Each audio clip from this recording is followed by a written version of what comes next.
Hey guys, how are you today? Quick rant before we dive into today's chaos. As some of you might have noticed, YouTube's algorithm has decided I'm not special anymore. Shocking, I know. So now if you don't like, comment, or do a little backflip in the algorithm's honor, this video might just vanish into the void, never to be seen again.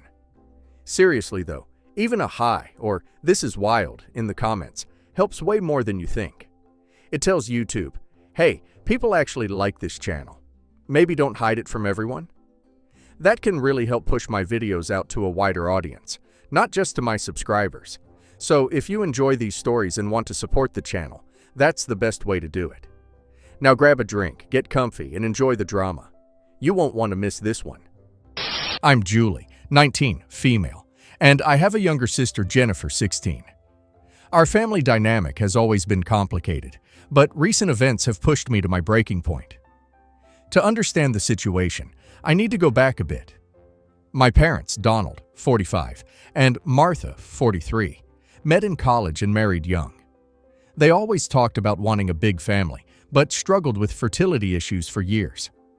When I was finally born, they were overjoyed. But I wasn't an easy baby. I cried constantly and had stomach pains. My mom often tells the story of how she barely slept for the first 6 months of my life. As I grew older, it became clear that I was different from what my parents expected. I was introverted and sensitive, preferring to read books or draw rather than play sports or join clubs. My parents didn't quite know how to handle this. They tried to push me into activities I didn't enjoy, then got frustrated when I didn't excel. When I was 7, my mom unexpectedly got pregnant with Jennifer. It was a difficult pregnancy, and she was on bed rest for the last trimester. I remember feeling confused and a little neglected during that time. My dad was busy taking care of my mom, and I spent a lot of time with my grandmother. Jennifer was born healthy and happy. Unlike me, she rarely cried and was always smiling. My parents were thrilled, especially after the difficulties they'd had with me.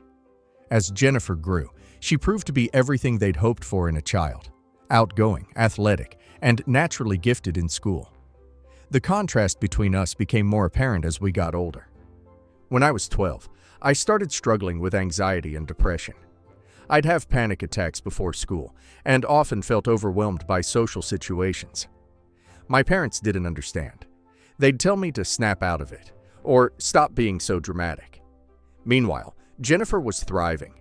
She joined the soccer team and quickly became the star player. She had tons of friends and was always busy with sleepovers or parties. My parents beamed with pride at her accomplishments. When I was 14, things got even more complicated. I was diagnosed with fibromyalgia, a chronic pain condition. Suddenly, I needed accommodations at school and frequent doctor's appointments. My parents acted like this was a huge inconvenience. They'd complain about having to drive me to specialists or pick up my medications. One incident stands out in my memory. I had a particularly bad flare-up the same day as one of Jennifer's big soccer games. I was in so much pain I could barely move, but my parents insisted on going to the game anyway. They left me alone with some painkillers and a microwave dinner. I remember lying there, listening to the house phone ring, probably my grandmother checking on me, feeling completely abandoned. As high school progressed, the favoritism became even more blatant. For my 16th birthday, my parents got me a $50 gift card to a bookstore.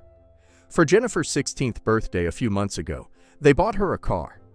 When I brought up how unfair that seemed, they told me I was being ungrateful, that Jennifer deserved it more because of her good grades and extracurriculars. My parents' attitude affected my relationship with Jennifer too.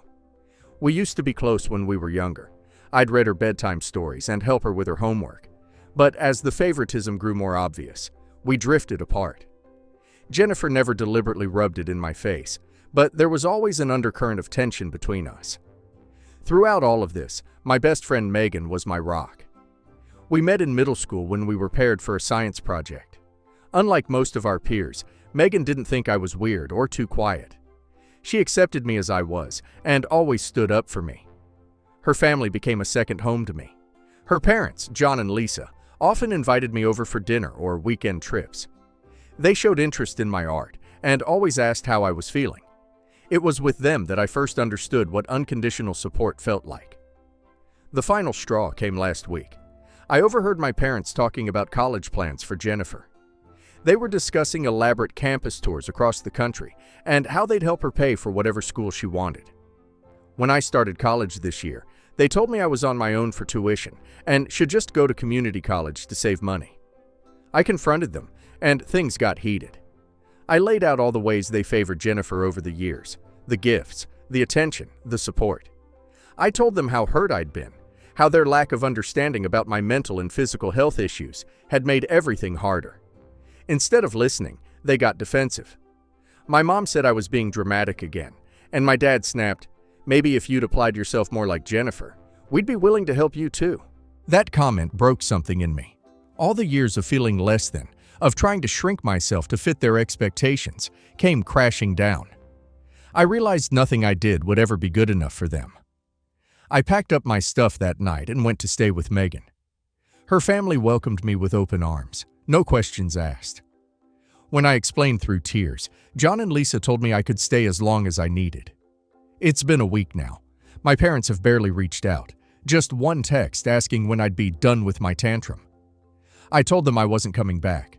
My mom flipped out, accusing me of tearing the family apart and being selfish.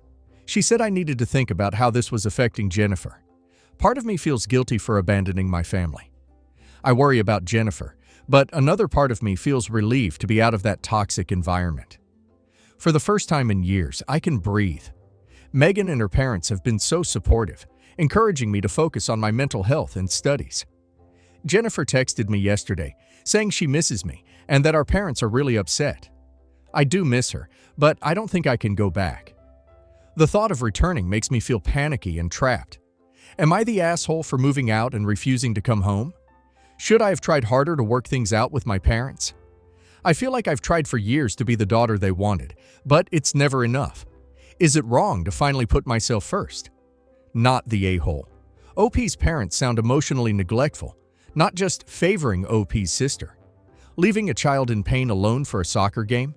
That's not normal parenting. That's cruelty. OP didn't move out to punish them. OP moved out to survive.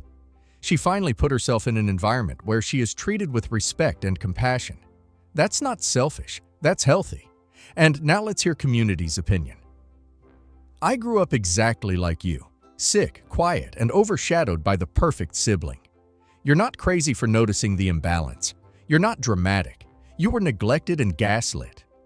The moment your dad said, "If you were more like Jennifer," he told you exactly where you stand in their eyes. Please keep focusing on your education and therapy. You don't owe your parents reconciliation while they still refuse to acknowledge your pain. Not the a-hole at all. What's heartbreaking is how your parents have trained you to question whether putting yourself first is wrong. It's not. You're 19. You're allowed to build a life free of constant comparison. Megan's family sounds like a blessing. Sometimes the family you find is far more loving than the one you're born into. Keep those boundaries strong and don't let guilt drag you back into a toxic cycle. Absolutely not the a-hole. You didn't abandon your family. They abandoned you years ago every time they dismissed your pain and minimized your achievements. Your mom's reaction proves she's more concerned about appearances than your well-being. Jennifer might be too young to fully understand yet, but you did the right thing. When people show you who they are, believe them. Stay where you're supported and safe. Update 1. About a month later. Shortly after my original post, my parents showed up at Megan's house unannounced. They demanded to speak to me, but Megan's parents wouldn't let them in without my consent. I decided to step outside.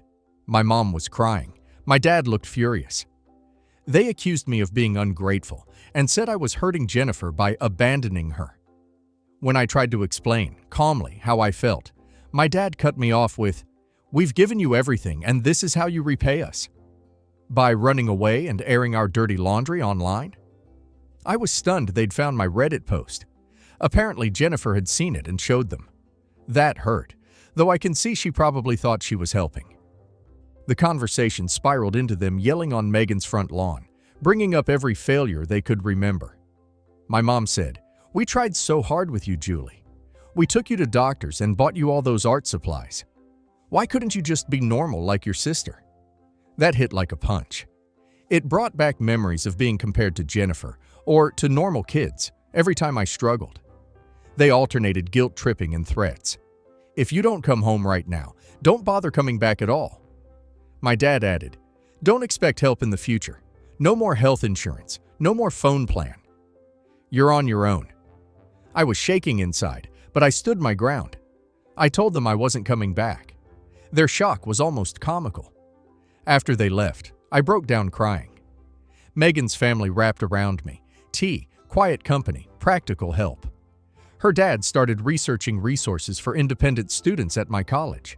A few days later, Jennifer called me sobbing.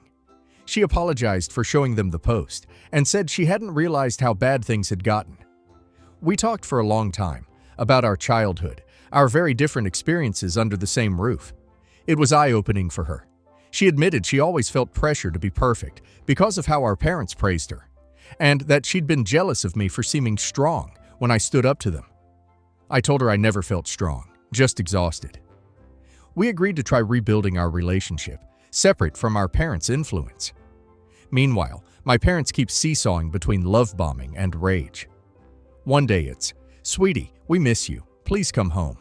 And the next it's, "You're breaking your mother's heart." It's exhausting. Part of me still aches for their approval, but I also feel calmer and safer away from them. Megan's family has offered to let me stay through the summer while I look for a better paying job. I'm focusing on my mental health, school, and art. For the first time in a long time, I feel like I'm slowly becoming myself. Update 2, about 3 months later. I've moved into my own tiny apartment. It's not in the best area, but it's mine. I found a job at a local art supply store. Combined with savings and past help from Megan's family, I can cover rent and basics. It's tight, but doable. My parents' behavior is still erratic. They swing from silent treatment to floods of messages. Last month, they showed up at my apartment after Jennifer accidentally mentioned where I live. They tried to push their way in just to talk. I refused. My dad started yelling that I was ruining the family and that I owed them for everything. My mom cried and begged me to come home. I finally said I'd call the police if they didn't leave. My dad shouted that I was dead to them. A week later, my mom sent a long apology email begging me to come home because the house feels empty. When I didn't respond, she pivoted back to calling me ungrateful. Jennifer and I have been talking more. She's starting to see our parents' patterns clearly. Things at home are tense. They fight and blame each other for me leaving. She feels stuck. Recently, she told me she wants to study art. Our parents are pushing business or law and keep saying, "We don't want you to end up like your sister." That line hurt, but it also lit a fire. I told her I support her finding her own path. She plans to visit me soon, away from their influence. Megan and her parents remain my anchor. They check in often and surprised me with home-cooked meals for my freezer. I've also reconnected with my grandmother, my dad's mom. I expected pressure to go home, but she surprised me. I always worried about how they treated you. I'm proud of you for standing up for yourself. She calls regularly and even offered some financial help if I need it. Having an adult in the family validate my experience means everything. I'm journaling more, focusing on art, and slowly building a life that feels like mine. There are still guilty, wobbly days, but overall, I know I made the right choice. Update 3, about 6 months after Update 2. Life has settled into a new normal. I'm still in my small apartment, working at the art supply store, and I've started taking community college classes toward a graphic design degree. My parents mostly stopped contacting me directly, though they still send messages through relatives, oscillating between guilt trips and accusations. I'm getting better at not engaging. Then my birthday brought something unexpected. A package with a photo album of family pictures and a card saying, "Remember when things were good. Come home, and we can be a family again." At first, I felt a pang of nostalgia as I flipped through the pages. Vacations, holidays, smiling faces. But then I realized what I was really seeing. In almost every photo, I'm in the background or cropped at the edge. Jennifer is centered, celebrated. There are pages of her soccer games and recitals. None of my art shows or writing awards. The album was a visual summary of my childhood. I existed, but not as the main character of my own story. That was the shocking truth moment for me. Even their attempt to make peace couldn't see me as an individual. I put the album away in a closet and haven't looked at it since. On the bright side, Jennifer has visited a few times. Away from our parents, she's starting to imagine a future that's hers. She's even considering a gap year to travel and figure out what she wants. I don't want to wake up in 10 years living someone else's life. I'm supporting her, even if I know our parents will blame me. Another unexpected ally appeared. My Aunt Carol, my mom's sister. We were never close. She lives out of state, but she reached out after hearing rumblings about family drama. When I told her the full story, she was horrified and said she'd had her own struggle growing up with my mom, who had to be perfect. Carol has been advocating for me with relatives and even offered to help me find a graphic design internship at her company. Having an adult family member step up like that, it's healing. Megan is still my person. When I was feeling low last month, she organized a chosen family dinner with her parents and a few friends. It reminded me that family can be something you build. I also launched a small online shop for my designs.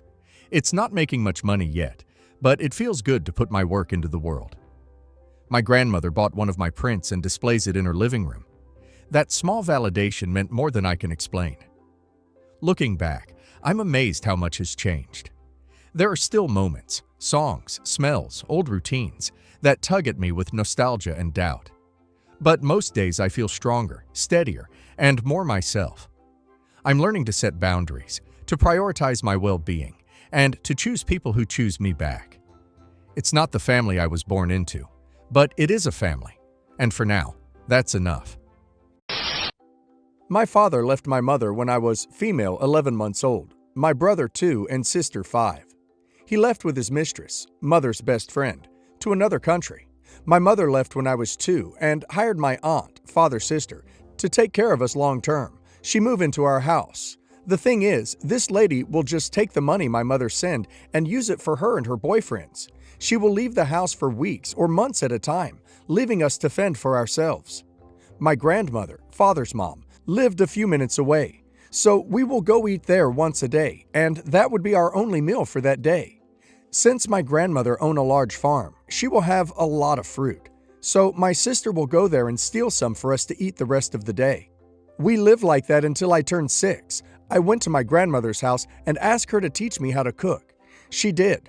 My brother opened some land behind our house, and we planted some food to grow like potatoes, beans, and corn. We survived like that until I was 12 years old. My mother finally saved enough money to bring us to live with her, so we moved to another country with mother. My father came to meet his son and daughter, older sister. When my brother introduced me to him, his only words were, "I wish you were never born," so needless to say, I don't have a relationship with him. In 2013, my grandmother passed away. We never saw her since we left. On the will, she left the big farm to me with some other land she purchased after we left. In total, it's like 200 acres. The only condition is that I have to take care of my sister and brothers. I have another half-brother from my father. The thing is, she only put sister, not sisters. I have a half-sister from my father. Half-siblings have different mothers. Now, my father's ex-mistress showed up at my house, demanding I sell the farm and give her daughter her share. I said no. She called father, and now he demands that I take care of his daughter financially, and to let him meet his granddaughter, my daughter. I told him to go to hell. Now my aunt has been telling that I'm selfish, that her mother wanted me to take care of my sister and I'm not honoring her last wish. But if my grandmother really wanted me to give her something, she would have put it on writing. She included my half-brother, but not her, and I don't want to sell.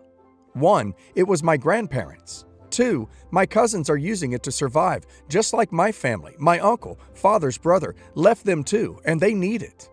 Your aunt and father's mistress can go pound sand. They could have been family to you when you were poor, but they left you to starve. Now you have some wealth. They deserve none of it. Take care of those who took care of you. Update. After reading the comments, I decided to write my will, leaving everything to my cousins. I discussed with my older sister this decision because I wanted to give it to my oldest niece, but my sister said they don't need it, and my oldest niece knows about all our hardship growing up. She doesn't want to go to the country we are from. She doesn't want to meet those toxic people. The other thing that happened, my half-sister called my older sister. She knew nothing of what her mother did until a few days ago. She apologized to us. She didn't know she was the daughter of a married man until she was 14 years old. She was picked on for being the product of an affair. Since she found out, she never wanted anything to do with us. She feels ashamed of what her mother and father did and how she came to this world. She doesn't want anything from my grandmother's will. She told us she already told her mother this, and she has gone non-contact with her mother. She found out her mother and father are having another affair behind her stepfather's back. She did give us her information in case her mother decides to continue to bother us. She did ask us not to contact her unless it's about her mother. We all don't want to form any kind of bond with each other. My little sister, 2 years younger, lived with my mom up until maybe 2 years or so ago, and has a daughter from a previous relationship with a deadbeat. She seriously has the worst taste in guys, but that's another story. When the story starts, I lived with my mom, renting out the basement. However, before the real problems began, I moved, so I live in another state about 8 hours away. Niece actually came up as a bit of a surprise. I myself didn't even know my sister was pregnant until my niece was actually born. According to my mom and sister, they had no idea until about a week before her birth. Though, considering my sister's propensity for lying, I'm not so sure. Now, growing up, my sister was always a liar. She'd lie about anything in order to avoid being in trouble, or just to make herself seem better in the eyes of others. One of her favorite things to do while growing up was eat food she wasn't supposed to, then blame it on me. Anyways, baby niece is born. At first, my sister planned on giving her up for adoption as she didn't want to have a kid at that stage in her life. From how she tells it, she was minutes away from signing the form giving the presumptive adoptive parents full custody of the child, but she just couldn't do it. My mom said that she'd been willing to help sis out if she wanted to keep her. If anyone asks, a mother passing a newborn up for adoption in the US can change her mind up to the point she signs the papers. After that, the mother is legally no longer the guardian of said child. So they take baby niece home and get her settled in. Our family and friends chipped in and got her everything she needed for baby in record time. My mom helps as promised, providing financial assistance and being a babysitter when needed. When niece was born, sis didn't really work. She had a job at our local event center as a concession stand operator, but that only really applied if there were concerts, shows at the venue. There could be times when there was no work for about 2 weeks. I believe my mom commented about how little she worked at times, and that may have prompted this. Or perhaps she just felt like she needed to seem special. I'm not sure what it is, but when niece was around 2 years old, sis started claiming that she'd met Ozzy Osbourne of all people when he came to a hockey game. Supposedly he was a big fan of the local team. She started bragging about how he really liked her because she didn't go all fangirl on him. I actually worked at the event center as a security guard at the time, as a second job, so I was 95% sure she was full of crap, but didn't bother correcting her because I know it would only cause an argument, and frankly, I didn't care. This goes on for a few months, and I moved to my current location because I found a new job that paid well enough by itself to live on. By her account, Ozzy came to our state a lot to watch the hockey games. Eventually, she started bragging about how her boss was really impressed with her and was giving her more responsibilities. And now that I had quit, there were apparently shows at the event center every single weekend. So naturally, someone has to watch niece. The task was relegated to my mother. Now, as a note, my sister and I were born pretty late in my mom's life. She's actually at retirement age, so she's not as energetic as she once was. So as you can imagine, her watching a child was not easy. I've known parents to describe it as children grow by absorbing the energy out of the one watching them. But sis was working, so my mom continued to watch niece. Eventually, my mom was getting too tired. My sister was gone every weekend and several days of the week to work. She also started going to school, at the time looking to get a business degree. She'd get home late, as in after midnight, stay up and watch TV, sleep into the afternoon the next day, then get up and only have about 2 or 3 hours or so before she left again. My mom tried to talk to her many times, telling sis that she needs to go to bed sooner so she can spend more time with niece and give mom a break. Nothing ever seemed to get done. If Sis changed her behavior, it went right back to the way it was before within a week's time. One big complaint my mom had was that she didn't agree to become Niece's primary provider. She agreed to help once in a while. This was the time in my mom's life that she wanted to go off on vacations. She'd raised 2 generations of her own children, and now was the time to enjoy her retirement. Instead, she was basically being held hostage by the sense that she needed to keep an eye on Niece. It was during one of my visits when my mom mentioned being super tired from watching Niece because Sis was having to go to work over the weekend. Sis comes out and mentions that she'd met some big country singer. I don't remember who, just that it was some country singer, and then heads off to college. I was curious about who said singer was, looked them up, and found that they were presently on tour in Australia. I laughed at the fact that she's still so dead set on making it seem like she's meeting all these famous people and that she's so important at her work. My mom seemed to find it funny too. But then she started thinking about, if she's lying about something petty like that, what else has she been lying about? I get a call later because my mom had confronted her about it, asking for proof that she's actually working the amount of time she's claiming. Not because my mom wants to control her in any way, but because she's tired of being Niece's mother. Turns out, Sis was taking advantage of my mom not keeping an eye on her schedule and just going over to friend's house or to a bar or whatever. Never got a clear answer out of Sis. On the weekends, rather than watching Niece. Sister freaks out, blaming my mom for everything wrong in her life, and rather than just admit that she was wrong or apologize in general, she just storms out. Just moves into a friend's place. My mom was watching Niece full-time for a while because Sister had dropped off the face of the earth and wasn't talking to my mom. Once she feels that it's safe to come out without being confronted by mom, she reappears and slowly starts watching Niece here and there. My mom was still the main guardian of Niece for quite a long time due to whatever reason Sis had for not having Niece over. Eventually, since Sis dropped out of college, my mom demanded to be handed her schedule so that she would know when Sis was working and to tell her to come take care of her daughter on her days off. Sis's response to this was to get a different job. There were a lot of ups and downs since then, but now Niece lives primarily with Sister and her current loser of a boyfriend. Niece actually despises Sister's boyfriend and always wants to spend her time at mom's house. By no means has everything been resolved, but peace has been established, and my mom truly loves having Niece over. Poor kid, growing up with such a mother. Some backstory. My mom passed away last year due to cancer.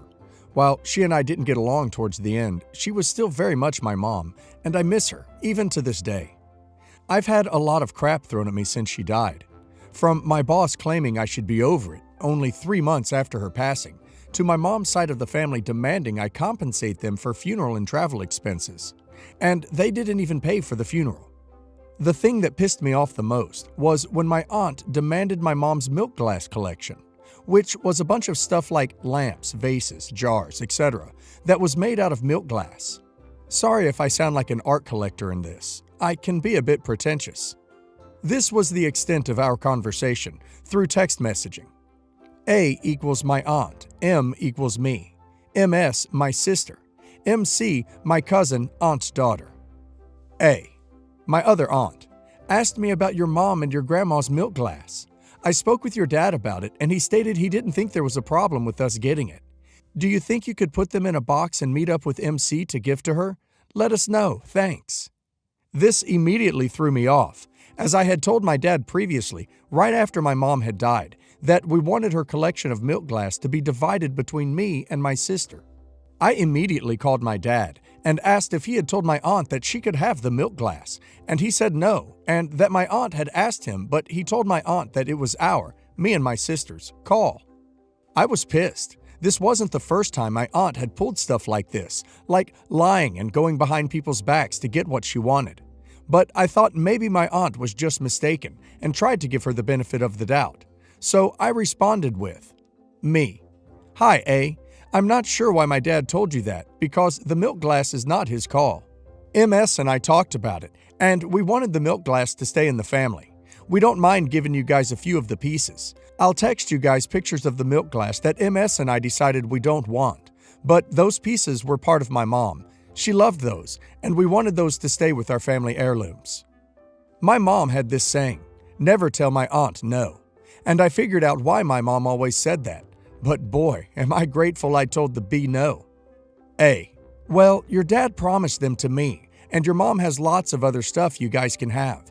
Just wrap them nicely with newspaper and place them gently in a box and give it to MC. Thanks. M. Like I said, that's not my dad's call. And if he did promise you the milk glass, he shouldn't have, because they're not his to give. I don't mind giving you guys a few of the pieces, but we want the rest of the collection to stay with me and MS. A. Your dad did promise me that milk glass, and you will give it to me. That's not even your mom's glass. All of those are your grandma's, and we want it back now. M. First off, I will not give it to you. Second, one piece was my grandma's. The rest of the glass was my mom's that she bought with her own money. She left all her possessions to me and my siblings, and they are now ours. And we will decide what to do with the collection, and we have decided that the pieces will be split between me and my sister. We can give you a few of the pieces, but not the entire collection. A.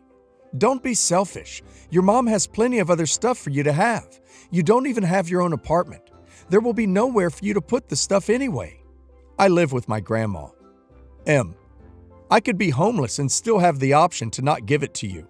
If my mom wanted you to have it so badly, she would have mentioned it to me. A.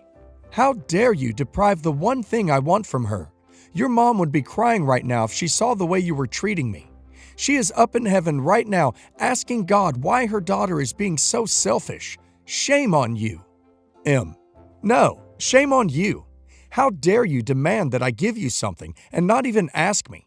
If you wanted one piece of the milk glass, or you wanted some of my mom's antique dishes, I would have given them to you had you asked.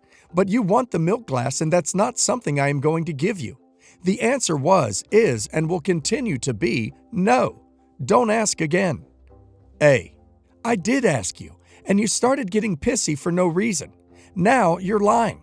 I hope you're proud of yourself because your mom is not proud of you. M. Put it in the box and give it to MC. You will give it to me. Maybe I'm just dumb, but that sounds pretty demanding to me. There was not one question mark in any of your text messages. You did not ask me. You told me to give it to you, and my answer is no. That is final. Keep this up, and I will block you. A. You selfish little witch. Your mom would be so ashamed of you. You're making your mom cry. Are you proud of yourself? You're never going to get married. You're going to grow old and die alone because everyone will hate you. Everyone hates you because you're so selfish. I hope you sleep nice tonight, alone. Now, my aunt is saying this stuff because my mom mentioned to her at one time that I was worried that I would never get married and die alone, since getting married is a big deal in my family. Every time I meet family, they always ask me if I'm dating anyone or if I hear wedding bells yet. I know she's saying this on purpose to hurt me, and I've had enough. I didn't bother responding. I blocked her and left it at that. 2 months later, she's messaging me through Facebook and asking me if I still have those few pieces I was going to give her originally. I blocked her and never responded. Last I heard, she's been telling the whole side of that family that I'm a self-centered diva. No one uses the word diva anymore. Good on you, but don't let her slander your name. You have evidence she was being a bee. The text.